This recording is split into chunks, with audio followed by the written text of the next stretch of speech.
Hello everyone, मैं आपका GS mentor प्रकाश आज आपके अपने यूट्यूब चैनल जीएस अड्डा विद पीसी में आपका हार्दिक अभिनंदन करता हूं। डियर फ्रेंड्स, आप कैसे हैं? आई होप आप बहुत अच्छे होंगे। तो फ्रेंड्स, आज हम बात करने वाले हैं हमारी जो आगे की सीरीज है general science important question series 29th के बारे में आज अपन पढ़ने वाले हैं। उसको अपन फुल डिटेल में उसका एनालिसिस करेंगे, जिसमें मैंने तीनों सब्जेक्ट बायोलॉजी केमिस्ट्री फिजिक्स तीनों को इंक्लूड किया है।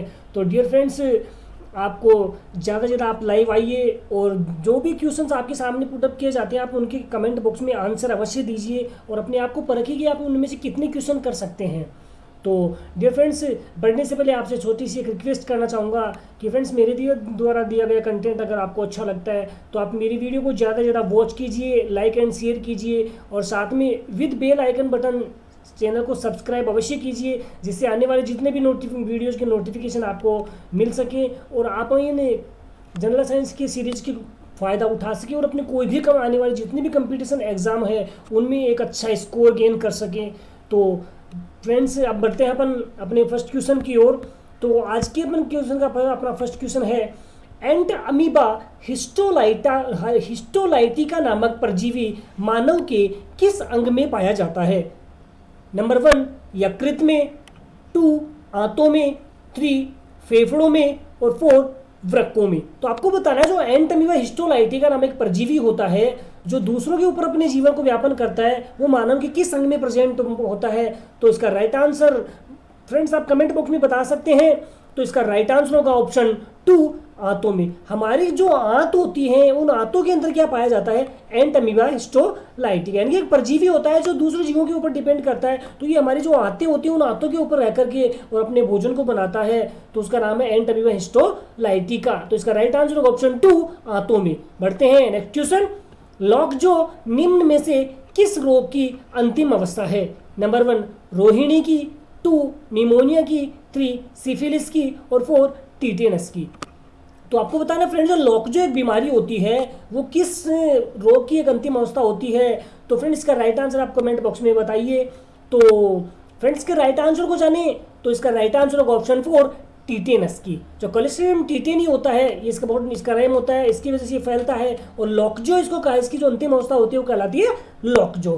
तो आई होप सो फ्रेंड आप समझ पाए होंगे। बढ़ते हैं नेक्स्ट क्वेश्चन, रेडियो सक्रिय स्ट्रांसियम 90 के कारण कौन सा कैंसर होता है?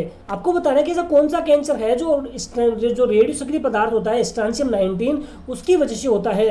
तो नंबर 1 है मस्तिष्क कैंसर, 2 त्वचा कैंसर, 3 फेफड़ा कैंसर और 4 अस्थि कैंसर। तो फ्रेंड्स, का राइट आंसर होगा ऑप्शन 4 अस्थि कैंसर, यानी कि जो हड्डियों का जो कैंसर होता है वो स्ट्रांसियम 90 के कारण होता है। ओके फ्रेंड, नेक्स्ट क्वेश्चन, चंद्रमा का गुरुत्वाकर्षण बल पृथ्वी के गुरुत्वाकर्षण बल का कितना गुना है?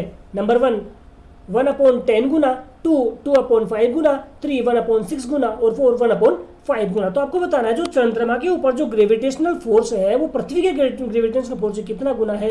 तो फ्रेंड्स, का राइट आंसर होगा ऑप्शन 3 1/6 गुना, यानी कि जो एक भाग है उसका 6वां हिस्सा कहाँ है? चंद्रमा के ऊपर प्रेजेंट है। ओके फ्रेंड, बढ़ते हैं नेक्स्ट क्वेश्चन, बंदूक द्वारा दागी गई गोली में ऊर्जा किसके कारण होती है? नंबर 1 केवल उसके द्रव्यमान के कारण, 2 उसकी वेग व द्रव्यमान के कारण, 3 उस पर कार्यरत गुरुत्वीय बल के कारण और 4 केवल स्थितिज ऊर्जा के कारण। तो उसका राइट आंसर होगा फ्रेंड ऑप्शन 2 उसके वेग व द्रव्यमान के कारण। तो जो बंदूक द्वारा जो गोली दागी जाती है उस गोली के ऊपर जो प्रेशर लगता है उसमें जो ऊर्जा होती है वो किस कारण से होती है? उसके वेग और द्रव्यमान के कारण। मतलब उस गोली का वेग, उसका आयतन कितना और किस वेग से वो गति हो रही है वो डिपेंड करता है उसकी ऊर्जा के ऊपर। ओके फ्रेंड, बढ़ते हैं नेक्स्ट क्वेश्चन, किस तकनीकी के अंतर्गत पराध्वनि तरंगों को हृदय के विभिन्न भागों में परिवर्तित कर हृदय का प्रतिबिंब बनाया जाता है? नंबर 1 सोनोग्राफी का, 2 एंडोस्कोपी का, 3 इकोकार्डियोग्राफ जिसको ईसीजी भी कहा जाता है और 4 इनमें से कोई नहीं। तो आपको बताना है ऐसी कौन सी टेक्निक है जिसकी वजह से पराध्वनि तरंगों को हृदय के विभिन्न भागों में परिवर्तित कर हृदय का प्रतिबिंब तैयार किया जाता है? तो इसका राइट आंसर होगा ऑप्शन 3 ईसीजी का उपयोग किया जाता है, यानी कि इकोकार्डियोग्राफी का उपयोग किया जाता है जिसकी वजह से हृदय का प्रतिबिंब बनाया जाता है पराध्वनि तरंगों के माध्यम से। ओके फ्रेंड, नेक्स्ट क्वेश्चन, जल प्रदूषण को मापने हेतु निम्न में से कौन सी जांच की जाती है?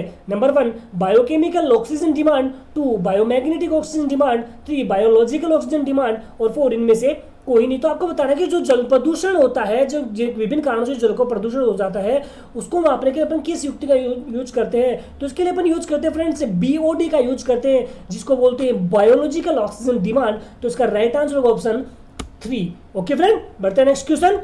खरीफ की फसल किस मास में बोई जाती है? आपको बताना है कि जो खरीफ की फसल होती है वो किस मास में बोई जाती है? नंबर 1 नवंबर अप्रैल तक, 2 जून अक्टूबर तक, 3 अप्रैल जुलाई तक और 4 जनवरी अप्रैल तक। तो आपको बताना है जो खरीफ की फसल होती है वो कब बोई जाती है? तो डियर फ्रेंड्स, खरीफ की फसल बोई जाती है अप्रैल से जुलाई के मध्य बोई जाती है। तो अब जानते हैं खरीफ की फसल कौन कौन सी है। जैसे अपन बात करें जैसे घास है, सोयाबीन है, इसके अलावा अरहर की दाल होती है, मक्का, मूंग, मोठ, उड़द, ये सारे क्या है खरीफ की फसल के अंतर्गत आते हैं। और ये ऐसी फसल होती है जो अप्रैल से जुलाई माह के मध्य बोई जाती है। ओके फ्रेंड, बात करें अपन रबी की फसल की, तो रबी की फसल नवंबर से अप्रैल तक के समय में होती है। और इसके एग्जाम्पलों की बात करें तो जैसे गेहूं, जौ, चना, सरसों, मटर आदि सारे किसके अंतर्गत आते हैं? रबी की फसल के अंतर्गत आते हैं। ओके फ्रेंड, तो इसका राइट आंसर होगा ऑप्शन 3 अप्रैल जुलाई तक। बात करें जायद की फसल, तो जायद की फसल बोई जाती है अप्रैल से जून के महीने के बीच में होती है। जैसे खरबूजा, खीरा, ककड़ी, ये जो सारे तरबूज, ये सारे किसके अंतर्गत आते हैं? जायद की फसल के अंतर्गत आते हैं। ओके फ्रेंड, बढ़ते हैं नेक्स्ट क्वेश्चन। संगमरमर का रासायनिक सूत्र क्या होता है? नंबर 1 कैल्शियम कार्बोनेट, जिसका फॉर्मूला होता है CaCO3, इसको लाइमस्टोन भी कहा जाता है। नंबर 2 CaOH2 कैल्शियम हाइड्रोक्साइड, चूने का पानी। और 3 CaCO2 ब्लीचिंग पाउडर। और 4 इनमें से कोई नहीं। तो आपको बताना है जो संगमरमर होता है उसका रासायनिक सूत्र क्या होता है? लाइमस्टोन का रासायनिक सूत्र पूछा है, तो इसका राइट आंसर होगा ऑप्शन 1 CaCO3 कैल्शियम कार्बोनेट संगमरमर का रासायनिक सूत्र होता है। ओके फ्रेंड, चूने के पानी का आपके सामने दे रखा है CaOH2 और ब्लीचिंग पाउडर CaOCl2। तो बढ़ते हैं नेक्स्ट क्वेश्चन। पेप्सिन एंजाइम का उपयोग किसमें होता है? नंबर 1 मानव लार में स्टार्च को ग्लूकोज में परिवर्तित करने में, 2 आमाशय में प्रोटीन को पेप्टाइड्स में परिवर्तित करने में, 3 अग्नाशय में प्रोटीन को अमीनो अम्ल में अपघटित करने में, 4 स्टार्च से माल्टोज बनाने में और 5 आंतों में प्रोटीन को अमीनो अम्ल में अपघटित करने में। तो आपको बताना है जो पेप्सिन एंजाइम होता है उसका किसमें उपयोग होता है? तो फ्रेंड्स इसका राइट आंसर होगा ऑप्शन 2 आमाशय में प्रोटीन को पेप्टाइड में परिवर्तित करें। जो हमारे शरीर का जो आमाशय पार्ट होता है उसके अंदर जो विभिन्न प्रकार के प्रोटीन्स बनते हैं उनको टुकड़ों में तोड़कर उनके पेप्टाइड्स में परिवर्तन करने की क्रिया कौन यूज किया जाता है? पेप्सिन एंजाइम यूज किया जाता है। बात करें अपन मानव लार में स्टार्च को ग्लूकोज में परिवर्तित करने के लिए, तो इसके लिए अपन टाइलिन एंजाइम होता है जो हमारे लार में पाया जाता है, जो स्टार्च को किस में कन्वर्ट करता है? ग्लूकोज में कन्वर्ट कर देता है। ओके फ्रेंड, बात करें अपन 3 अग्नाशय में प्रोटीन को अमीनो अम्ल में अपघटित करने में, तो इसके लिए अपन ट्रिप्सिन एंजाइम का यूज करते हैं। जो ट्रिप्सिन एंजाइम होता है, जो हमारा जो अग्नाशय होता है उसमें जो प्रोटीन्स प्रेजेंट होते हैं उनको टुकड़ों में तोड़कर अमीनो अम्ल में उनको परिवर्तित कर देता है। ओके, बात करें स्टार्च से माल्टोज बनाने में, तो स्टार्च से माल्टोज बनाने के लिए अपन डाइस्टेज एंजाइम का यूज करते हैं। जो डाइस्टेज एंजाइम होता है वो स्टार्च को किस में कन्वर्ट करता है? माल्टोज में कन्वर्ट कर देता है। ओके, बात करें आंतों में जो प्रोटीन प्रेजेंट होते हैं उनको अमीनो में अपघटित करने का कार्य कौन करता है? इरेप्सिन एंजाइम करता है। कौन करता है? Erepsin enzyme. इरेप्सिन एंजाइम का कार्य क्या होता है? आंतों में प्रोटीन को अमीनो अम्ल में अपघटित करने में। और बात करें डाइस्टेज एंजाइम, तो स्टार्च से माल्टोज बनाने में। ट्रिप्सिन एंजाइम की बात करें तो अग्नाशय में प्रोटीन को अमीनो अम्ल में अपघटित करने में। और टाइलिन एंजाइम की बात करें तो लार में जो स्टार्च को होता है उसको ग्लूकोज में परिवर्तित करता है। तो आई होप सो फ्रेंड आप समझ पाए होंगे। और कंटेंट अगर आपको अच्छा लग रहा है तो वीडियो को ज़्यादा से ज़्यादा लाइक एंड शेयर कीजिए और चैनल को सब्सक्राइब करना बिल्कुल नहीं भूलना, जिससे आने वाले जितने भी वीडियोज उनके नोटिफिकेशन आपको मिल पाएंगे। तो बढ़ते हैं नेक्स्ट क्वेश्चन। सूची 1 में जो पदार्थ दिए गए उनको सूची 2 में दिए गए वो pH मान से मिलाना है। नंबर 1 है टमाटर का रस 1.2, मनुष्य का यूरिन 4.0 से 4.4, जठर रस 3.7 और 3 आसुत जल 5.5 से 7.5। तो इनको मिलाना है। तो जैसे बात करें टमाटर का रस, तो टमाटर का रस होता है उसका pH मान होता है 4.0 से 4.4 के मध्य होता है, यानी कि 4.0 से लेकर 4.4 के बीच का जो मान होता है वो टमाटर का पीएच मान होता है। मनुष्य की यूरिन की बात करें तो 5.5 से 7.5 के मध्य होता है, यानी कि 5.5 से 7.5 के मध्य जो पीएच मान होता है वो मनुष्य के यूरिन के, जो मनुष्य का मूत्र होता है उसका पीएच मान होता है, जिसमें सबसे ज़्यादा मात्रा में यूरिया सिक्रेशन होता है। ओके फ्रेंड, बात करें जठररस की तो जठररस का पीएच मान होता है 1.2 और आसुत जल का पीएच होता है 7 होता है। ओके, तो इसका राइट आंसर होगा ऑप्शन सी 2413, यानी कि टमाटर का रस 4.0 से 4.4, मनुष्य के यूरिन 5.5 से 7.5, जठर रस 1.2 और आसुत जल 7। ओके फ्रेंड, तो आई होप सो आप समझ पाए होंगे। बढ़ते हैं नेक्स्ट क्वेश्चन। सोडियम क्लोराइड का गलनांक कितना होता है? नंबर 1 1030 केल्विन, 2 1205 केल्विन, 3 1074 केल्विन और 4 888 केल्विन। तो आपको बताना है जो सोडियम क्लोराइड NaCl जिसको अपन साधारण नमक कहते हैं उसके गलनांक की बात करें तो उसका गलनांक होगा फ्रेंड ऑप्शन 3 1074 केल्विन होता है। ओके फ्रेंड, तो बात करें सोडियम क्लोराइड को अपन किसके रूप में इसको होता है? साल्ट होता है, नमक होता है, साधारण नमक, उसको अपन भोजन के रूप में विभिन्न प्रकार को मसालों में डालने के लिए इसको अपन यूज करते हैं। भोजन का स्वाद बढ़ाने के लिए अपन सोडियम क्लोराइड का यूज करते हैं। जिसका गलनांक होता है 1074 केल्विन होता है। ओके फ्रेंड, बताए नेक्स्ट क्वेश्चन। पादपों में जाइलम उत्तरदायी है। नंबर 1 जल का वहन, 2 भोजन का वहन, 3 अमीनो अम्ल का वहन और 4 ऑक्सीजन का वहन। तो बताना है कि जो पादपों में जो जाइलम प्रेजेंट होता है उसका क्या कार्य है? तो फ्रेंड्स ये होता है भोजन के लिए उत्तरदायी होता है कि उसके जड़ों से लेकर उसके तने से होता है उसके पौधों पत्तियों तक जो भोजन का वहन करने का कार्य करता है वो कौन करता है? जाइलम करता है, जबकि जल को ले जाने का कार्य करता है कौन? फाइलम करता है। ओके फ्रेंड, बढ़ते हैं नेक्स्ट क्वेश्चन। मानव में तापमान का नियंत्रण कौन सी ग्रंथि करती है? नंबर 1 अधिवर्ग ग्रंथि या adrenal gland, 2 hypothalamus gland, 3 Piyush gland और 4 आउटो ग्लैंड या थायराइड ग्लैंड। तो फ्रेंड आपको बताना है जो मानव में जो टेम्परेचर का नियंत्रण करती है वो कौन सी ग्रंथि करती है? तो इसका राइट आंसर होगा ऑप्शन 2 हाइपोथैलेमस ग्लैंड। जो हाइपोथैलेमस ग्लैंड होती है वो मानव में तापमान को नियंत्रित करती है। बात करें अधिवर्ग ग्रंथि या एड्रिनल ग्लैंड, ये जो ग्लैंड होती है ये एड्रेनलिन हार्मोन सिक्रेट करती है और जिसको अपन करो या मरो हार्मोन भी कहते हैं। डू एंड डाई जो हार्मोन कहलाता है वो कौन सा होता है? एड्रेनलिन हार्मोन, जो एड्रिनल ग्रंथि अधिवर्ग ग्रंथि द्वारा स्रावित होता है। ओके फ्रेंड, बात करें पीयूष ग्रंथि तो पिट्यूटरी हार्मोन स्रावित होता है और पीयूष ग्रंथि होती है हमारे मानव के शरीर की सबसे छोटी एक सेम के दाने के समान जो हमारा जो मस्तिष्क के पीछे पार्ट की ओर प्रेजेंट होती है। ऑक्टो ग्रंथि थायराइड ग्रंथि की बात करें तो ये थायरोक्सिन हार्मोन सिक्रेट करती है। ओके फ्रेंड, बढ़ते हैं नेक्स्ट क्वेश्चन। छुई-मुई की पत्तियों में कौन सी गति होती है? नंबर 1 प्रकाशानुकुंचन, 2 कंपानुकुंचन, 3 निशानुकुंचन और 4 ऊपरी कुंचन। तो इसका राइट आंसर होगा फ्रेंड ऑप्शन 2 कंपानुकुंचन गति। यानी कि कंपानु कहने का जब भी अपन जो उसकी पत्तियों को छूते हैं तो उसमें कंपन की क्रिया संपन्न होती है और जिससे क्या है वो पत्तियां जो इसमें उनमें संकुचन पैदा होगा, उन पत्तियों में संकुचन पैदा होते हुए पत्तियां क्या होती है? सिकुड़ जाती हैं। ओके फ्रेंड, बढ़ते हैं नेक्स्ट क्वेश्चन। जिम्नोस्पर्म का मेवा किसे कहते हैं? नंबर 1 साइकस को, 2 सिलेजिनेला को, 3 चिलगोजा को और 4 कोनीफर को। तो आपको बताना है जो जिम्नोस्पर्म का मेवा किसे कहते हैं? तो फ्रेंड्स का राइट आंसर होगा ऑप्शन 3 चिलगोजा। यानी कि चिलगोजा पदार्थ होता है उसको जिम्नोस्पर्म का मेवा कहा जाता है। बहुत ही मोस्ट इंपोर्टेंट क्वेश्चन है, एग्जाम में आने लायक क्वेश्चन है फ्रेंड, तो इसको याद रखिएगा कि जिम्नोस्पर्म का मेवा किसे कहते हैं? चिलगोजा को जिम्नोस्पर्म का मेवा कहा जाता है। Okay friend, next question. शरीर में समन्वय किसके द्वारा स्थापित होता है? नंबर 1 रुधिर परिवहन द्वारा, 2 तंत्रिका तंत्र द्वारा, 3 अंतःस्रावी ग्रंथि द्वारा और 4 2 और 3 यानी कि तंत्रिका तंत्र और अंतःस्रावी द्वारा।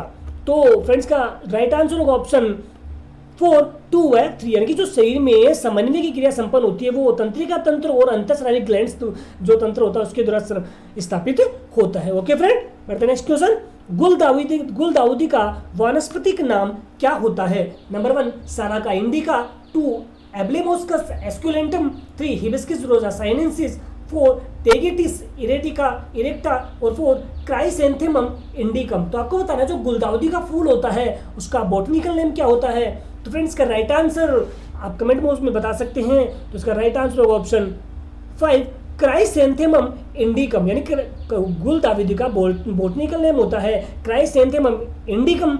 अब जो अन्य दिए गए इनके बारे में भी जान लेते हैं कि किन किन के बोटनिकल नेम होते हैं। तो सराका इंडिका की बात करें तो अशोक का जो वृक्ष होता है उसका बोटनिकल नेम होता है सराका इंडिका।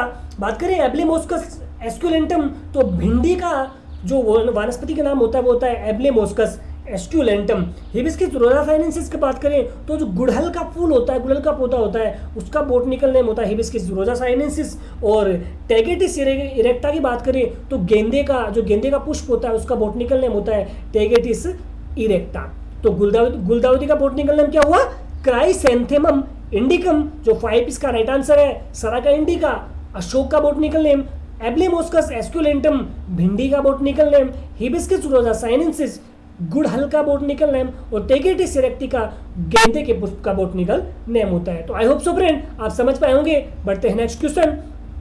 पारा का सरफेस टेंशन कितना होता है? नंबर 1 7.2 इंटू 72.8 इंटू 10⁻³ न्यूटन पर मीटर। 2 472 गुणा 10⁻³ न्यूटन गुणा मीटर। और 3 372 गुणा 10⁻² nm यानी कि न्यूटन पर मीटर। और 4 नन ऑफ अबोव। तो आपको बताना जो पारे का सरफेस टेंशन होता है वो क्या होता है, कितना होता है? तो इसका राइट आंसर ऑप्शन 2 472 गुणा 10⁻³ न्यूटन पर मीटर होता है। तो आई होप सो फ्रेंड आज समझ पाए होंगे। बढ़ते हैं नेक्स्ट क्वेश्चन। आंवले का कसेलापन किस वर्णक के कारण होता है? तो आपको बताना है जो आंवले का कसेलापन होता है वो किसके कारण होता है? नंबर 1 एलाइसिन के कारण, 2 एंथोसाइनिन के कारण, 3 टैनिन के कारण, 4 केरक्जेंथिन के कारण, और 5 कैप्सेंथिन के कारण। तो आपको बताना जो आंवले का कसेलापन होता है वो किसके कारण होता है? तो इसका राइट आंसर होगा ऑप्शन 3 टैनिन वर्णक के कारण। यानी कि जो आंवले में जो कसेलापन थोड़ा तो कसा तीखा सा जो स्वाद होता है वो किस वजह से होता है? टैनिन वर्णक के कारण। बात करें एलाइसिन, तो एलाइसिन की वजह से जो लहसुन में गंध होती है वो एलाइसिन वर्णक के कारण होती है। लहसुन में गंध किसके कारण होती है? एलाइसिन वर्णक के कारण। एंथोसाइनिन की बात करें तो गाजर का जो लाल रंग होता है वो एंथोसाइनिन की वजह से होता है। केरक्जेंथिन की बात करें तो पपीते का जो पीला रंग होता है वो किसके कारण होता है? केरक्जेंथिन के कारण होता है। और कैप्सेंथिन की बात करें तो मिर्च का लाल रंग किसकी वजह से होता है? कैप्सेंथिन के कारण होता है। फिर से रिपीट कर रहा हूँ, आंवले का कसेलापन, टैनिन वर्णक, एलाइसिन, लहसुन की गंध, एंथोसाइनिन, गाजर का लाल रंग, केरक्जेंथिन, पपीते का पीला रंग, और कैप्सेंथिन, मिर्च का लाल रंग। ओके फ्रेंड, तो आई होप सो आप समझ पाए होंगे। बढ़ते हैं नेक्स्ट क्वेश्चन।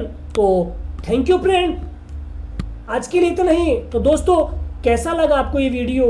आप कमेंट बॉक्स में मुझे अवश्य बताना कि क्या वाकई में आपको लगता है ये वीडियो आपकी किसी फैमिली मेम्बर या आपके फ्रेंड्स की जो कंपटीशन एग्जाम की प्रिपरेशन कर रहे हैं उनके लिए हेल्पफुल साबित हो सकता है।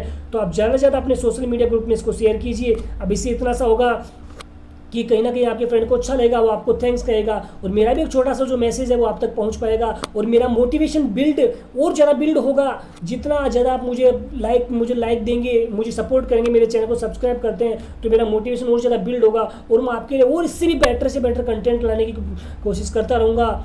तो दोस्तों कैसा लगा ये वीडियो? आप कमेंट बॉक्स में मुझे अवश्य मैसेज पिन करें, या डिस्क्रिप्शन बॉक्स में मेरा व्हाट्सअप नंबर दिया गया है उसके ऊपर भी आप मुझे मैसेज करके बता सकते हैं। अगर आप और कुछ नया चेंज चाहते हैं तो उसके लिए भी आप मुझे मैसेज कर सकते हैं। इस वीडियो की PDF आप डिस्क्रिप्शन बॉक्स में डाउनलोड कर सकते हैं। साथ ही जो पिछले वाले जितने भी वीडियो हैं उनको अगर आप देखना चाहते हैं तो मैंने अलग से प्लेलिस्ट बना रखी है, उसमें जाके देख सकते हैं। यो अभी एंड स्क्रीन बटन पे क्लिक करके भी आप पीछे की वीडियो देख सकते हैं। तो आज के लिए इतने फ्रेंड्स, थैंक्स फ्रेंड्स, धन्यवाद, जय हिंद, जय भारत।